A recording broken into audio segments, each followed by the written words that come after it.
Hello, everyone. I'm so delighted to introduce our next speaker, who has been an expert on whom everyone relies, and a personal friend, and one who is advancing the science of plant-based eating like no one else.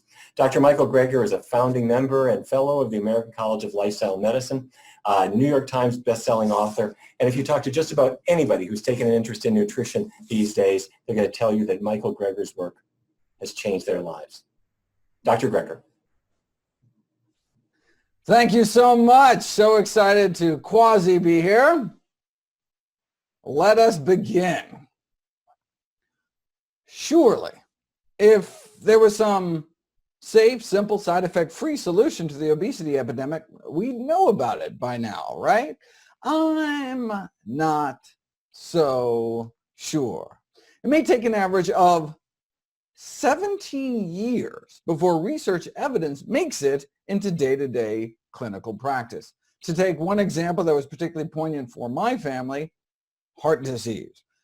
Decades ago, Dr. Dean Ornish and colleagues published evidence in one of the most prestigious medical journals in the world that our leading cause of death could be reversed with diet and lifestyle changes alone, yet hardly anything changed. Even now, hundreds of thousands of Americans continue to needlessly die every year from what we learned decades ago was a reversible condition.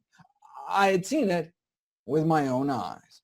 My grandmother was cured of her end-stage heart disease by one of Dean's contemporaries, Nathan Pritikin, using similar methods. She was given a medical death sentence at age 65 after one too many open heart surgeries, but thanks to a healthy diet, was able to live another 31 years on this earth till age 96 to continue to enjoy her 6 grandkids, including me. So, if effectively the cure to the number one killer of men and women could get lost down some rabbit hole and ignored, what else might there be buried in the medical literature that could help my patients, but just didn't have a corporate budget driving its promotion? Well, I made it my life's mission to find out. That's why I became a doctor in the first place, and why I started my nonprofit site, nutritionfacts.org. Everything on the website is free. There are no ads, no corporate sponsorship, strictly non-commercial, not selling anything. Just put it up as a public service, as a labor of love, as a tribute to my grandmother. New videos and articles nearly every day on the latest in evidence-based nutrition. What a concept. Okay, so what does the science show is the best way to lose weight? If you want testimonials and before and after pictures, you have come to the wrong place. I'm not interested in anecdotes. I'm interested in evidence. When it comes to making decisions as life and death important as to what to feed yourself and your family, there's really only one question. What does the best available balance of evidence say right now? The problem is even just sticking to the peer-reviewed medical literature is not enough, as false and scientifically unsupported beliefs about obesity are pervasive even in scientific journals. The only way to get at the truth then is to dive deep into the primary literature and read all the original studies themselves. But who's got time for that? There are more than 500,000 papers on obesity, with 100 new ones published every day.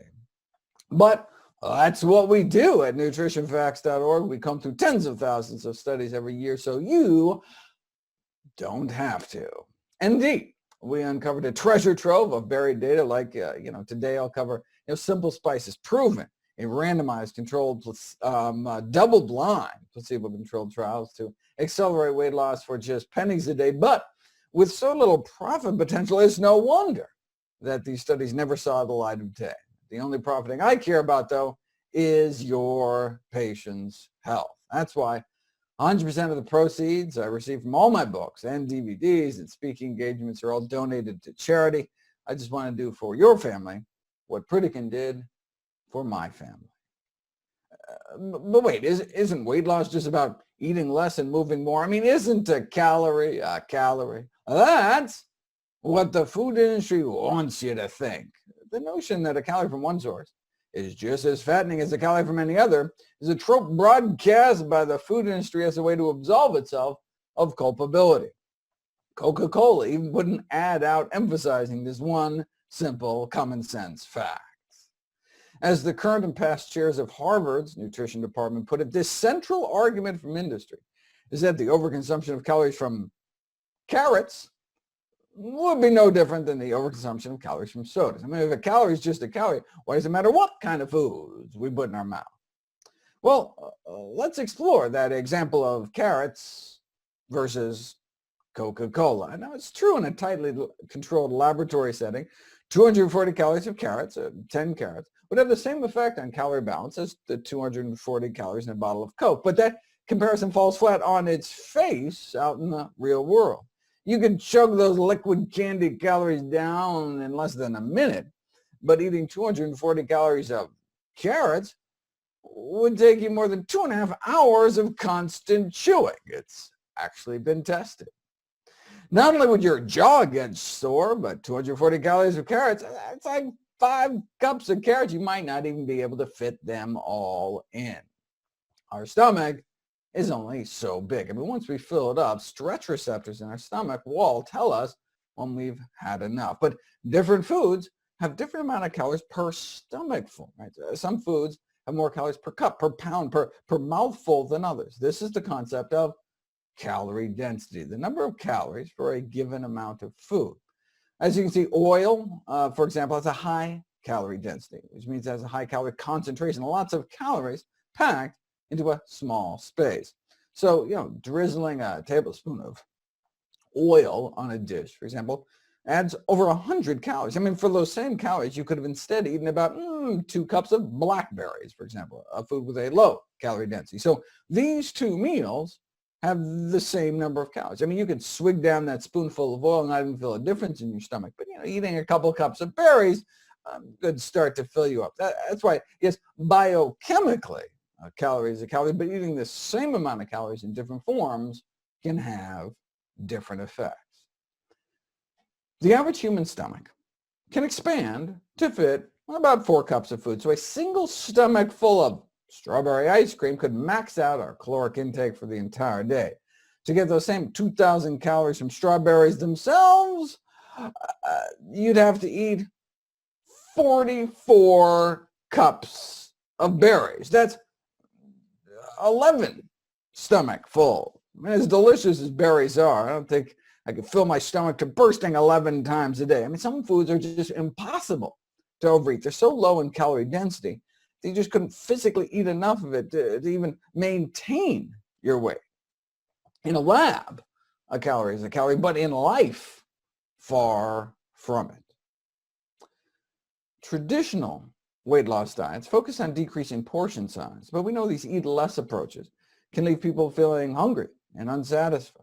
A more effective approach may be to shift the emphasis from restriction to positive eat more messaging of increasing intake of healthy low-calorie density foods, but you don't know until you put it to the test. Researchers in Hawaii started putting people on more of a traditional Hawaiian diet with all the plant foods they could eat, unlimited quantities of fruits, vegetables, whole grains, beans, and the study subjects lost an average of 17 pounds in just 21 days. They lost 17 pounds in 3 weeks eating more food. Calorie intake dropped by about 40%, but not because they're eating less food. They lost 17 pounds in 3 weeks eating more food, in excess of 4 pounds of food a day. How could that be? Because whole plant foods tend to be so calorically dilute, you could stuff yourself without getting the same kind of weight gain. They lost 17 pounds in 3 weeks eating more food. That's why in my new book, How Not to Diet, which I am very excited about, that's why low in calorie density is on my list of the 17 ingredients for an ideal weight loss diet. Since Americans average about 3 pounds of food a day, if you stuck with mostly these foods, you could see how you could eat more food and still shed pounds. Vegetables have the lowest calorie density, so researchers at Penn State decided to put them to the test. Study subjects were served pasta and told to eat as much or as little as the pasta as they wanted. On average, they consumed about 900 calories of pasta. Now, what do you think would happen if, as a first course, you gave them 100 calories of salad, composed largely of lettuce, carrots, cucumbers, celery, and cherry tomatoes? Would they go on to eat the same amount of pasta and end up with a 1,000-calorie lunch, 900 plus 100? Or would they eat 100 fewer calories of pasta, effectively canceling out the added salad calories? It was even better than that. They ate more than 200 fewer calories of pasta, thanks to the salad. 100 calories in, 200 calories out. So in essence, the salad had negative 100 calories. Preloading with vegetables can effectively subtract 100 calories out of a meal. That's how you can lose weight, by eating more food. Of course, the type of salad matters. The researchers repeated the experiment, adding a fatty dressing and extra shredded cheese, which quadrupled the salad's calorie density. Eating this salad as a first course didn't turn the 900-calorie meal into one with less than 800 calories. Instead, it turned it into a meal with calories in the quadruple digits. I mean, it's like, preloading pizza with garlic bread or something. You can end up with more calories overall. So what's the cutoff? Studies on preloading show that eating about a cup of food before a meal decreases subsequent intake by about 100 calories. So to get a negative calorie effect, the first course would have to contain fewer than 100 calories per cup. As you can see in the chart, that includes most fresh fruits and vegetables, but having something like a dinner roll simply wouldn't work. But give people a large apple to eat before that same pasta meal, rather than consuming about 200 calories less, it was more like 300 calories less. So how many calories does an apple have? It depends on when you eat it. Before a meal, an apple could effectively have about negative 200 calories. You see the same thing giving people vegetable soup as a first course. Hundreds of calories disappear. One study that tracked people's intake throughout the entire day even found that overweight subjects randomized to pre-lunch vegetable soup not only ate less lunch, but deducted an extra bonus 100 calories at dinner too, a whole 7 hours later. So the next time you sit down to some healthy soup, you can imagine calories being veritably sucked out of your system with every spoonful. Even just drinking 2 cups of water immediately before a meal caused people to eat about 20% less, taking in about 100 fewer calories. No wonder overweight men and women randomized to 2 cups of water before each meal lost weight 44% faster. 2 cups of water before each meal, 44% faster weight loss. But you're never going to see an ad on TV for tap water. But that's why so-called negative calorie preloading is on my list of weight loss boosters, which are all the things I could find that can accelerate weight loss regardless of what you eat the rest of the time. Anything we can put on that first course salad to boost weight loss even further? In my Amping AMPK section, I talk about ways to activate an enzyme known as the fat controller. Its discovery is considered one of the most important medical breakthroughs in the last few decades. You can activate this enzyme through exercise, fasting, and nicotine. But is there any way to boost it for weight loss without sweat, hunger, or the whole dying a horrific death from lung cancer thing? Well, Big Pharma is all over it. Overweight, obese individuals may be unwilling to perform even a minimum of physical activity, wrote a group of pharmacologists, thus indicating that drugs mimicking endurance exercise are highly desirable. So it's crucial that oral compounds with high bioavailability are developed to safely induce chronic AMPK activation for long-term weight loss and maintenance. But there's no need to develop such a compound since you can already buy it at any grocery store. It's called vinegar.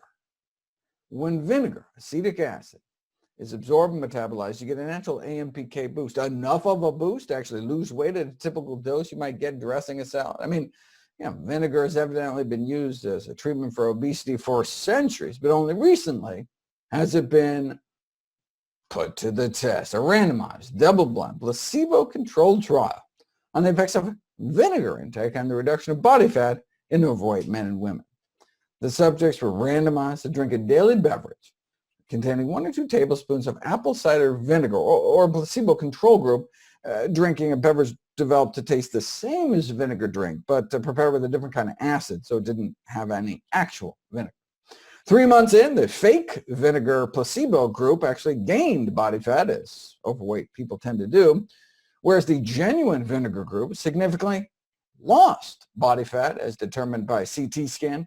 A little vinegar a day led to pounds of weight loss achieved for just pennies a day without removing anything from their diet. That's why one of my 21 tweaks to accelerate weight loss is 2 teaspoons of vinegar with each meal, either sprinkled on your salad or even just added to tea with some lemon juice or something.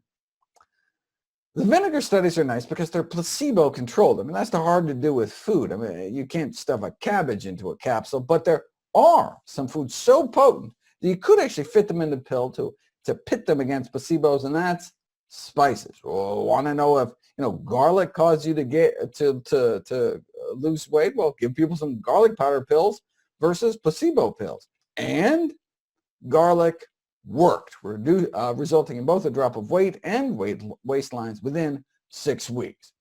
They used about a half teaspoon of garlic powder a day, which would cost less than 4 cents if you use generic. 4 cents too steep. How about 2 cents? A quarter teaspoon of garlic powder a day. About 100 overweight men and women were randomized to a quarter teaspoon of garlic powder a day or placebo, and those unknowingly taking the 2 cents worth of garlic powder a day lost about 6 pounds of straight body fat over the next 15 weeks. Now, if you can splurge up to 3 cents a day, there's black cumin. A meta-analysis of randomized controlled trials shows weight loss efficacy with, again, just a quarter teaspoon a day. What is black cumin? You've obviously not been reading your Bible. Described as a miracle herb, besides the weight loss, there are randomized controlled trials showing daily black cumin consumption significantly improves cholesterol and triglycerides, significantly improves blood pressure and blood sugar control. But I use it just because it tastes good. It's just a spice. You can put, black cumin seeds in a pepper grinder and just grind it on like black pepper. With more than 1,000 papers published in the medical literature on black cumin, some reporting extraordinary results like dropping cholesterol levels as much as a statin drug. Why don't we hear more about it? Why weren't we taught about it in medical school, right? Well, presumably because there's no profit motive. Black cumin is just a common natural spice. You're not going to thrill your stockholders selling something you can't patent that costs 3 cents a day. Or you could use regular cumin, the second most popular spice on earth. Those randomized to a half teaspoon a day, both lunch and supper over 3 months, lost about 4 more pounds and an extra inch off their waist, found comparable to the obesity drug known as orlistat. That's the anal leakage drug you may have heard about, though the drug company apparently prefers the term fecal spotting to describe the rectal discharge it causes. The drug company's website offered some helpful tips, though. It's probably a smart idea. It's probably a smart idea to wear dark pants and bring a change of clothes with you to work. Just in case their drug causes you to crap your pants at work. I think I'll stick with the cumin. Cayenne pepper can counteract the metabolic slowing that accompanies weight loss and accelerate fat burning as a bonus. Ginger powder. Over a dozen randomized controlled trials starting at just a quarter teaspoon of ground ginger a day showing significantly decreased body weight for just pennies a day, proven in placebo-controlled trials to work. But you probably never heard about any of this because they can't make enough profit.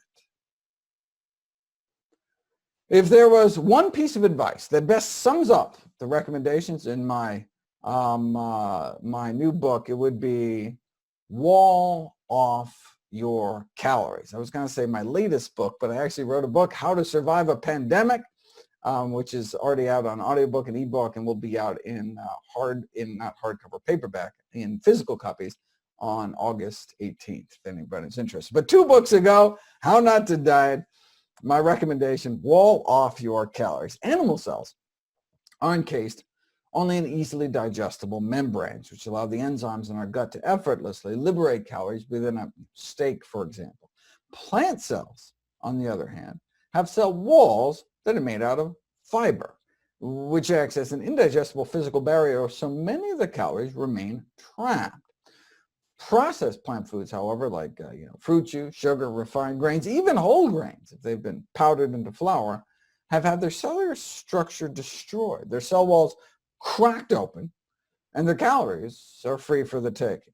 But when you eat structurally intact plant food, chew all you want, you're still going to end up with calories completely encapsulated by fiber, which then blunts the glycemic impact, activates what's called the ileal brake, which dials down your appetite and delivers sustenance to your friendly flora. So, bottom line, try to make sure as many of your calories as possible, your protein, your carbs, your fat, are encased in cell walls. In other words, from whole intact plant foods. That's what nature intended to happen millions of years before we learned how to sharpen spears and mill grains and boil sugar cane. Our entire physiology is presumed to have evolved in the context of eating what the rest of our great ape cousins eat, plants. The Paleolithic period, when we started using tools, only goes back about 2 million years. We know the great apes have been evolving since back in the Miocene era, more like 20 million years ago. So for the first 90% of our hominoid existence, our bodies evolved on mostly plants. It's no wonder then that our bodies may thrive best on the diet we were designed to eat. So maybe we should go back to our roots. With enough portion control, anyone can lose weight. Lock someone in a closet. You can force them to lose as much body fat as you want. Chaining someone to a treadmill could have a similar effect. But what's the most effective weight loss regimen that doesn't involve calorie restriction, or exercise, or a felony? Well, I have scoured the medical literature on all the randomized controlled trials, and the single most successful strategy to date is a diet of whole plant foods. The single most effective weight loss intervention like that ever published in the peer-reviewed scientific literature, a whole food plant-based diet. That works better than anything else studied to date. And no wonder, given what, given the role of fiber and branched-chain amino acids and all the things that I cover in How Not to Diet. I mean, look, we've known for more than 40 years that those eating predominantly plant-based diets weigh, on average, about 30 pounds less than the general population. But you don't know if it's the diet itself until you put it to the test. In 2017, a group of New Zealand researchers published the BROAD study, 12-week randomized controlled trial performed in the poorest region of the country with the highest rates of obesity. Overweight individuals were randomized to receive either standard medical care or semi-weekly classes offering advice and encouragement to eat a low-fat diet centered around fruits, vegetables, whole grains, and legumes. And that's all it was, just empowerment with knowledge. No meals were provided. The intervention group was just merely informed about the benefits of plant-based eating and encouraged to incorporate it into their own lives. No significant change in the control group, but the plant-based group, even without any restrictions on portions and able to freely eat all the healthy foods they wanted, lost an average of 19 pounds by the end of the 3-month study. Okay, 19 pounds, that's a respectable weight loss out. Yeah, but what happened next? Right at the end of those 12 weeks, class was dismissed and no more instruction was given. The researchers were curious, though, to see how much weight the subjects had gained back after being released from the study. So everyone was invited back at the 6-month mark to get reweighed.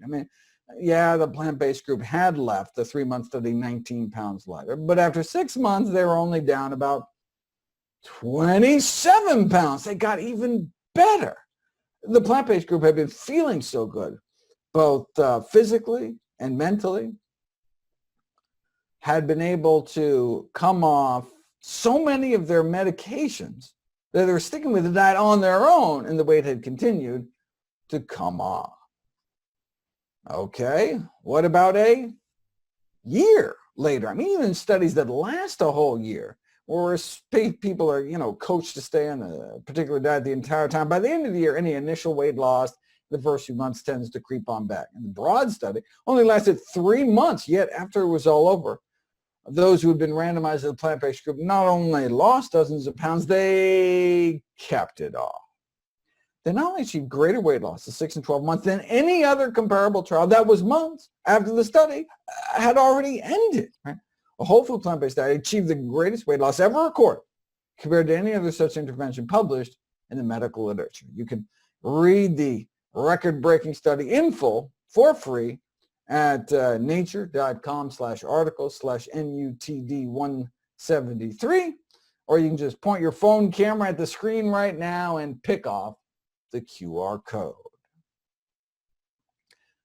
Any diet that results in reduced calorie intake can result in weight loss. I mean, dropping pounds isn't so much the issue. The problem is keeping them off. And a key difference between plant-based nutrition and more traditional approaches to weight loss is that people are encouraged to eat ad libitum, which means you can eat as much as you want, right? No calorie counting, no portion control, I mean, just eating, right? The strategy is to improve the quality of food rather than restricting the quantity of food, right? If you put people on a diet packed with fruits, vegetables, whole grains, and beans, and allow them to eat as much as they want, they end up eating about 50% fewer calories than they might have otherwise, just as full on half the calories. Wait, how can you keep people satisfied cutting more than 1,000 calories out of their daily diets? By feeding them more high-bulk, low-calorie density foods, vegetables, fruits, whole grains and beans, and fewer calorie-dense foods like the meats, cheeses, sugars, and fats. But it may not just be all the calories in side of the equation. Those eating more plant-based appear to effectively be burning more calories in their sleep. The resting metabolic rate of those eating more plant-based may be 10% higher or more, a boosted metabolism that can translate into burning off hundreds of extra calories a day more without doing a thing. Eating more plant-based, you burn more calories just being alive, just existing. So no wonder why those who eat more plant-based tend to be slimmer. Start packing your diet with real food that grows out of the ground, and the pounds should come off naturally, taking you down towards your ideal weight. But what about ketogenic diets? Body fat loss actually slows down when you switch to a ketogenic diet because your body starts cannibalizing its own protein. Just looking at the bathroom scale, though, the keto diet seems like a smashing success, losing less than a pound a week on the regular diet to, boom, 3.5 pounds within 7 days after switching to keto. But what was happening inside their bodies told a totally different story. On the ketogenic diet, their rate of body fat loss was slowed by more than half. So most of what they're losing was water, but they were also losing protein, also losing lean mass. That may help explain why the leg muscles of CrossFit trainees placed on a ketogenic diet can shrink as much as 8% within 2 months. Exercise is supposed to make your muscles bigger, not smaller. Of course, even if keto diets worked, the point of weight loss is not to fit into a skinnier casket. People whose diets even tend to trend that way appear to live significantly shorter lives. On the other hand, even just drifting in the direction of eating more healthy plant foods is associated with living longer. Those going the other way, though, those who start out more plant-based but then add meat to their diet at least once a week, not only appear to double or triple their odds of diabetes, stroke, heart disease, and weight gain, but may also suffer an associated 3.6-year drop in life expectancy. That's going from no meat to just once a week meat or more. low-carb diets have been shown to impair artery function and worsen heart disease, whereas whole food plant-based diets have been shown to actually reverse heart disease. That's what Ornish used. So what appears to be the most effective weight loss diet just so happens to be the only diet ever proven to reverse heart disease in the majority of patients. Right? My grandma didn't have to die like that. Maybe no one's grandma has to die like that. If that's all a plant-based diet could do, reverse the number one killer of men and women, shouldn't that kind of be the default diet to prove another one? And the fact that it can also be so effective in preventing, arresting, and reversing other leading killers like type 2 diabetes and high blood pressure would seem to make the case for plant-based eating simply overwhelming. Only one diet has ever been shown to do all that, a diet centered around whole plant foods. We don't have to, mortgage our health to lose weight. The single healthiest diet also appears to be the most effective diet for weight loss. After all, permanent weight loss requires permanent dietary change. Right? Healthier habits just have to come a way of life, right? And if it's going to be lifelong, you want it to lead to a long life. Thankfully, the single best diet proven for weight loss just so happened to be the safest, cheapest way to eat for the longest, healthiest life. Thank you so much for everyone's attention. Looking very much forward to taking questions.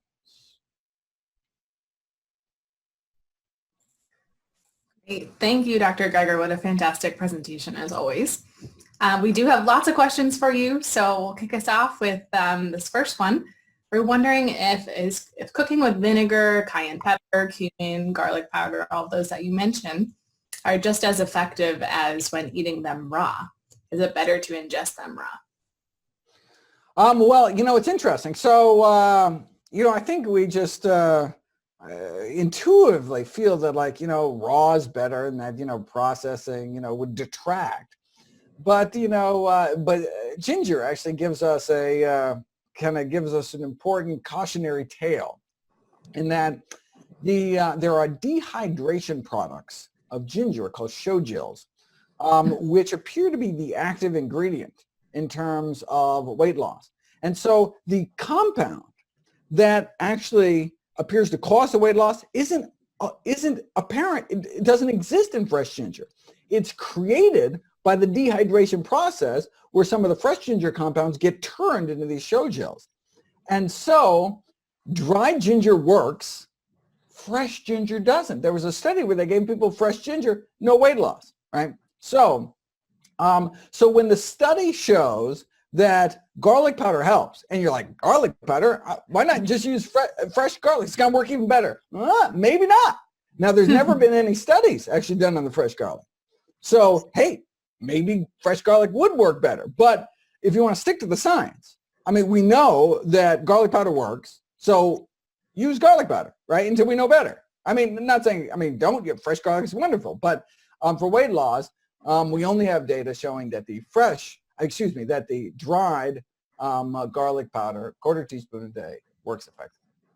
Great, thank you so much. How about vinegar? What is its impact on the liver? I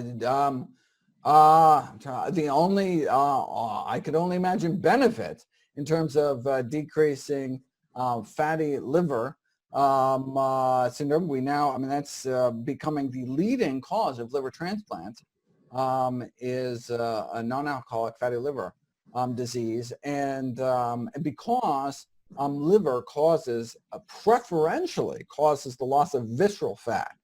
So that is the fat that kind of stuck inside your organs, such as your liver, and kind of wrapping around your intestines beneath the kind of stomach muscular wall, not the kind of jiggly superficial fat on you.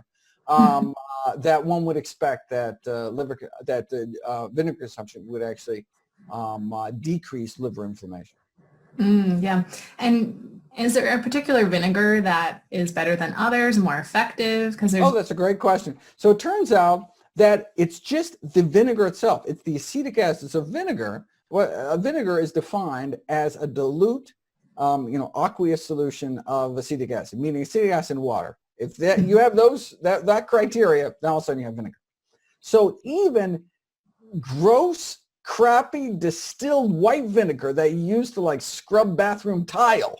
It works perfectly well, right? Now, why do I recommend people choose apple cider vinegar or balsamic vinegar? Not only because they taste better, but because you actually have some phytonutrients. You have a few apple phytonutrients. You have a few grape phytonutrients in the balsamic. So you get all the acetic acid of distilled white vinegar, plus you get the extra bonus. So, but bottom line, any vinegar you want, because it's the vinegar itself that's actually doing the magic. So this like, oh, apple cider vinegar has some mystical qualities. No, it's just the acetic acid. But it just may taste better. But any kind, you malt vinegar, any kind of vinegar you want to use. Great. Thank you for clarifying that. Another question is, what are your thoughts on stevia and monk fruit? Are they as bad as Splenda? Fantastic question. So I have I actually have a video that addresses just that, pits monk fruit versus Splenda versus stevia. I think versus aspartame too. They had a fourth arm. And so this was, so if you just, type in any of those terms in nutritionfacts.org, the video will pop right up and showed that the blood sugars average throughout the day, zero effect, whether you're using sugar, table sugar, sucrose, versus any of those non-caloric sweeteners or low-calorie sweeteners. And he said, wait a second.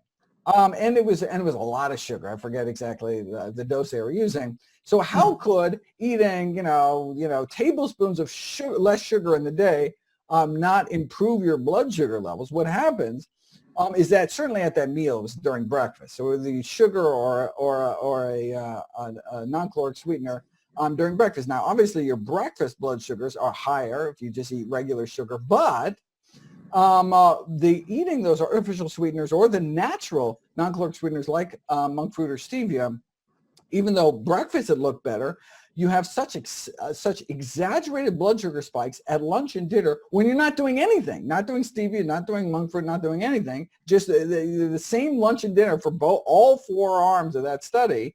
You have these exaggerated sugar spikes for a variety of reasons, including you're actually eating more. And so actually averaged over the day, you have no benefits in terms of blood sugar control. And there are specific impacts of specific sweeteners such as Splenda, affects the microbiome negatively. And so, the Splenda company, the sucralose company, likes to say how, sucralose isn't really even absorbed into the body. That's why it's safe. But well, yeah, it's not absorbed into the body, so it makes it all the way down to your colon and actually mucks with your microbiome. And stevia, there actually are bacteria that turn the stevia-side compounds into toxic compounds, but at such a low level, as opposed to rat studies, which is much higher. But in humans, it's you'd have to eat. I've got a video on this, but I think it's 4 stevia-sweetened beverages a day to exceed the WHO recommendation for the tolerable upper limit of the stevia-side compounds. So, so the compounds themselves are harmless, but they actually offer no benefit in terms of weight loss, in terms of diabetes prevention, and in terms of diabetes treatment, in terms of affecting one's blood sugar. So, I would encourage people to stick to naturally sweet foods like sweet potatoes and fresh fruit. Great recommendation. Or any kind of fruit. Yeah, definitely. Very, very good. Another person's asking if you could clarify the role of fiber in satiety and leptin secretion. Oh my God, that's so cool. I mean, the fiber, so I think the 3 largest chapters in How Not to Diet, the fasting chapter goes on forever. And then, the chronobiology, that's fascinating in terms of meal timing and things. But the number 3 is fiber, because fiber accelerates the loss of body fat in so many different ways. The most fundamental of which is it traps calories. And so, you eat, so because fiber is not digested in the small intestine, you have this kind of mass traveling through your small intestines, and inside that mass can be hiding all sorts of, carb, fat, and protein calories that only absorb when they actually come in contact with the wall of the lumen, with the intestinal wall, and so sneak all the way past the small intestine and kind of come out the other end. So that's one way in which fiber helps. But most critically is what happens is then it transports those calories to the terminal ileum. So and activates what's called the ileal brake. If you snake a 20-foot tube down people's throats and you squirt in a little saline as the control, nothing happens obviously. But instead, if you squirt in calories of any form, fat, carbs, or protein, you dramatically dial down the appetite, because when you have calories that far down in your small intestine, all the way to the end of your small intestine, your body says, oh my God, I am full from stem to stern, and dials down your appetite. But you know, these kind of refined foods of the day get absorbed almost entirely in the small intestine, never make it down there. And so, but if you eat some, you know, some whole intact plant foods, you're going to be transporting, many of the calories actually get trapped inside, get transported down, activate the ileal brake, and then are feasted upon by your family flora, act as prebiotics, what our good gut bugs eat, and that's primarily dietary fiber and resistant starch. And that, and even non-resistant starch, if it can be transported down in the, you know, captured inside intact cell walls. And the bacteria, what they do with it, we feed them, they feed us right back. We feed them prebiotics, and they produce these wonderful compounds called short-chain fatty acids like butyrate. They get absorbed back through the wall of the colon into our bloodstream, circulate through our body, actually make it through the blood-brain barrier, have all sorts of remarkable effects, including on immune function, you know, decreasing airway inflammation. So you eat fiber, you have decreased air inflammation, all sorts of things. That's why we think fiber is so anti-inflammatory, because you give somebody a dose of antibiotics to wipe out their gut flora, you don't get an anti-inflammatory effect from the fiber. And so there's all sorts of ways that fiber acts to boost one's to improve satiety.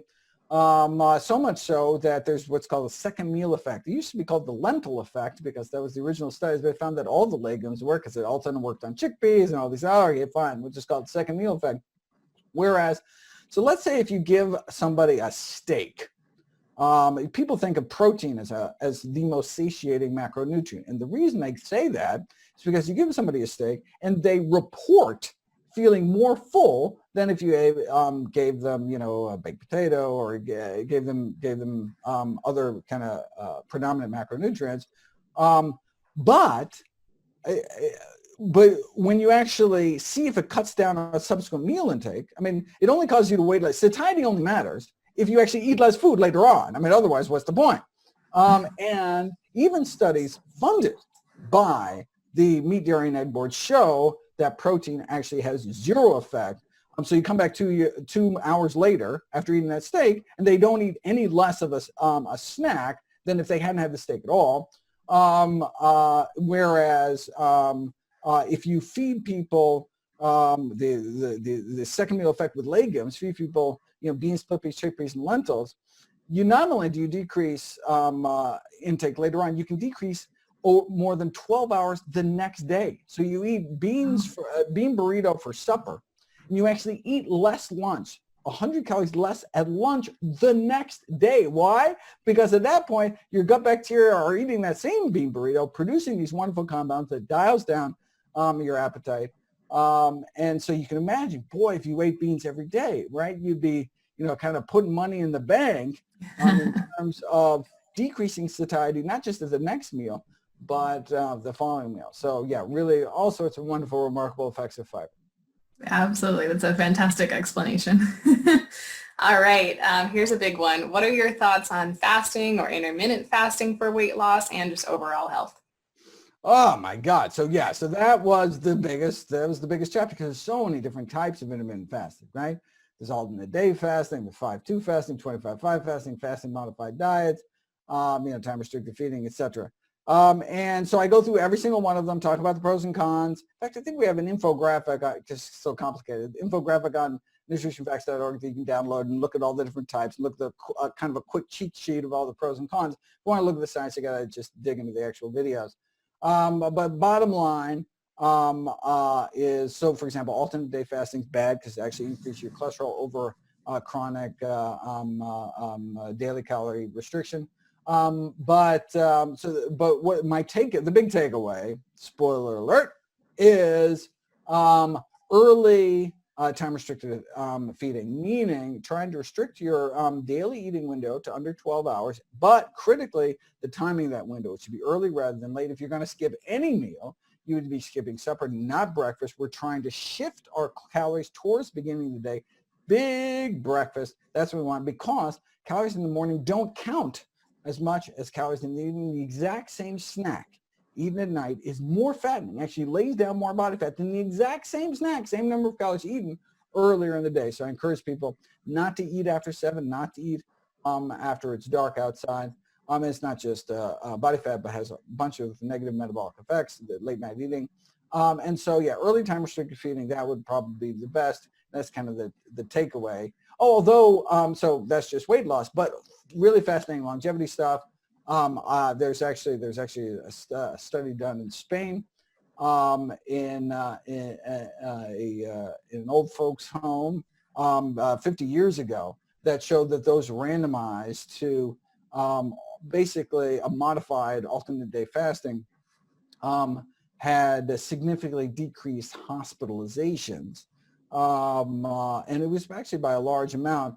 It's unclear, though, whether or not but the guy who ran the study was kind of the medical director of the center, and it's possible that he was in charge of who was hospitalized and who was not, and he knew who was in the control group, who was in the active. So it's not, but I mean, really remarkable effects of the study, but we'd really like to see it replicated before we can make definitive judgments.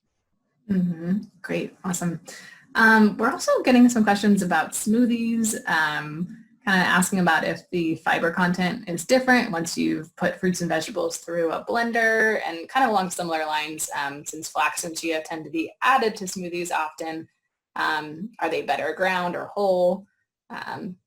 Yeah, all great questions. Right. So no fiber is ever destroyed. Right? So the fiber is not destroyed. You can blend it up or not. What you're doing is you're affecting the structural integrity. Now, if you have a crappy blender, it doesn't matter because all you're doing is just ripping apart the cells, and the cells actually remain intact. But if you have a really good blender, you can actually rip open those cell walls, which is great for nutrient absorption, right? I mean, because no way you can chew all that kale such that you get it all that amazing nutrition, whereas you make a green smoothie or something. Wow, you're getting a whopping dose. But you are accelerating the absorption of the sugars found in the fruit such that if you slam down the smoothie, you can actually get exaggerated blood sugar spike. So the only downside is basically the speed at which you can consume calories. So all you have to do is you just sip the smoothie at the rate at which you would actually eat those fruits and vegetables. So here's your blender thing, and it's packed with fruits and veggies. You're like, wow, if I actually ate those fruits and veggies, it would take me like 3 hours to eat all. Okay, well then you sip the smoothie for 3 hours. What do? You make a thick smoothie. You use a thin straw. And you suck really hard. I mean, so you just want to pace yourself out instead of chugging it down. That's really the only downside. Great, thank you. And I know you have a video on nutritionfacts.org about smoothies for people. I got bunches of them. Yeah, great. Okay, here's a fun one. Is there a list or app, kind of like your Daily Dozen, that's available for how not to diet? That includes. Oh, what a great question! Right. So the book before that, How Not to Die, was split into 2 halves. First half was just 15 chapters, each of the 15 leading causes of death, talking about the world diet. May play in preventing, arresting, reversing each of our top 15 killers, but I didn't want to just be a reference book. Second half, I centered my recommendations around this Daily Dozen checklist of all the healthiest of healthy foods I encourage people to fit into their daily diets. Greens, the healthiest vegetables, berries, the healthiest fruits, tablespoon of ground flax seeds, some quarter teaspoon turmeric, et cetera, et cetera. And so, but it's kind of hard to remember all the various things. So I made an app, Dr. Gary's Daily Dozen, free, iPhone, Android. But then here we go, how not to diet. Now we have 21 tweaks. So the vinegar thing, that was just one of 21 daily things I encourage people to try to do. You're like, ay. So what we did is we actually expanded the Daily Dozen app. So now if you go to Dr. Gary's Daily Dozen in the app, you can switch over to weight loss mode. And when you do that, you'll get a whole separate checklist of all the 21 tweaks. So you can, track your progress and everything. So it's all in the same app. We've just expanded the app, but you do have to switch over to the weight loss mode or it'll just show the Daily Dozen. Very good. That's awesome. I look forward to telling my patients about that who already use your app. Great. That's awesome. All right, we got one last question for you here. So black cumin, you talked a little bit about that and kind of wondering where can you find it and what do you have to do with it? Yeah, great question. And it's complicated. There's a lot of things that are sold as black cumin that actually aren't black cumin, or there's black cumin is the same name for a number of different spices. So you're looking for the Latin name Nigella sativa, Nigella, so Nigella seeds. And you can get them online. I was going to say, go to your local Middle East spice store, but for many of us, unfortunately, going out to spice stores is no longer something we can do. But yeah, you can get it online. It's probably cheaper that way anyway. But you have to. All the studies were done on powdered black cumin seeds, so it actually comes as the seeds, look like little black sesame seeds or something. So you actually have to grind it up. So you can just grind it like in a pepper grinder. That's what I do. I guess you can make a whole bunch, ground and sprinkle it on other ways. So it has a peppery bite. So if you don't like the taste of black pepper, you will not like black cumin. In which case you can take, if you want to get the benefits, because the dose is a quarter teaspoon, you can fit that into probably 200, like veggie caps, just the capsules. And you can actually buy capsules on the market that are just one ingredient, powdered black cumin, and you could take them if you really didn't like the taste of the spice. Same thing with turmeric. So I recommend a quarter teaspoon of turmeric a day, not for the weight loss benefits, but for chronic disease benefits. And, some people just don't like the taste of turmeric, in which case, yeah, fine, you can take it in capsules, doesn't matter really either way. But that reminds me, with the smoothie question you asked about flax seeds. We do have to grind up the flax seeds. Mm-hmm. In fact, how crazy is this? We should ideally grind up chia seeds. You think chia seeds? Oh, come on. But really? Flax seeds have that hard natural hull, which keeps them fresh. You can leave them, in a kitchen counter for months in an airtight container without any oxidation of the omega-3s or anything. But the hard natural hull is a little too good, such if you eat whole seeds, they'll just come out the other end and actually have some benefits in terms of laxation, but it won't actually help with all the other stuff. So you have to grind them up. So you have to grind. I encourage people to eat a tablespoon of ground flax seeds every day for all sorts of, primarily for the anti-cancer lignans, but all sorts of wonderful things in there. But studies done on chia benefits, the chia seeds, which seemed like they would just kind of dissolve. No, you either chew really good to chew all those little chia seeds, or you actually powder your chia seeds to get all the benefits. Really remarkable. So, they have omega-3s. You eat whole chia seeds, there's no bump in omega-3s in your blood. But you powder them up, then all of a sudden you can absorb them. So yeah, you're missing out on some nutrition if you're not powdering your chia and flax.